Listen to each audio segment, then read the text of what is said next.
उपराष्ट्रपति जगदीप धनखड़ ने कांग्रेस नेता राहुल गांधी द्वारा लंदन में दिए गए उनके बयान को लेकर परोक्ष रूप से निशाना साधते हुए शुक्रवार को कहा कि विदेशी भूमि पर जाकर भारत की तस्वीर को धूमिल करने के प्रयास पर अंकुश लगना चाहिए। धनखड़ प्रसिद्ध समाज सुधारक स्वामी दयानंद सरस्वती की 200वीं जयंती पर उनके सम्मान में डाक टिकट जारी करने के बाद यहाँ एक कार्यक्रम को संबोधित कर रहे थे। उन्होंने कहा कि कुछ भारतीय विदेशी संस्थानों में भारत के विकास को रोकने का प्रयास करते हैं।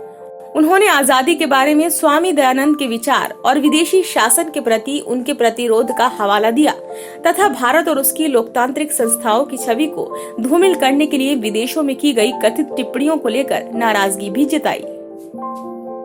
धनखड़ ने कहा, कुछ पीड़ा होती है जब अपनों में से कुछ लोग विदेशी भूमि पर जाकर उभरते हुए भारत की तस्वीर को धूमिल करने का प्रयास करते हैं। इस पर अंकुश लगना चाहिए। सच्चे मन से भारत और भारतीयता में विश्वास करने वाला व्यक्ति भारत के सुधार की सोचेगा एवं सुधार में सहयोग करने की सोचेगा।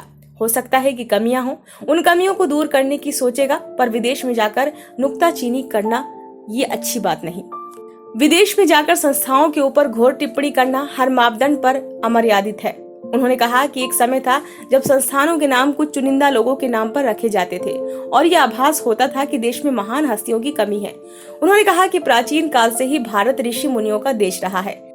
भगवान के यहाँ कई अवतार हुए। राम काल्पनिक नहीं है, राम हमारी सभ्यता का हिस्सा है। उपराष्ट्रपति ने कहा कि स्वामी दयानंद सरस्वती ने ही सबसे पहले 1876 में स्वराज्य का नारा दिया था, जिसके बाद लोकमान्य तिलक ने इसे आगे बढ़ाया। उन्होंने कहा कि कुछ विदेशी संस्थाएं कार्यरत हैं जिनका मकसद भारत की बढ़ती गति पर अंकुश लगाना है। उन्होंने कहा कि ऐसे संस्थानों में हमारे उद्योगपति अरबपति अपना योगदान देते हैं। मैं नहीं कहता कि उनकी नीयत खराब है, पर शायद ये बात उनके ध्यान से उतर गई है।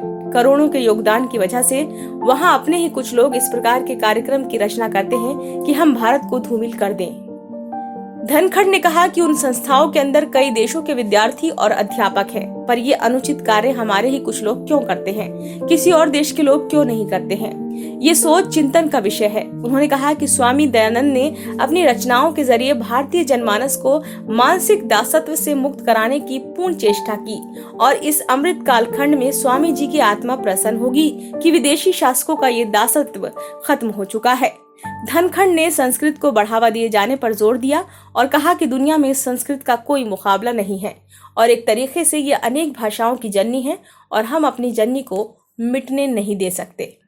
हमारी वीडियो को लाइक, शेयर और चैनल को सब्सक्राइब करें। देखिए अपने शहर की खबर सबसे पहले हमारे चैनल पर।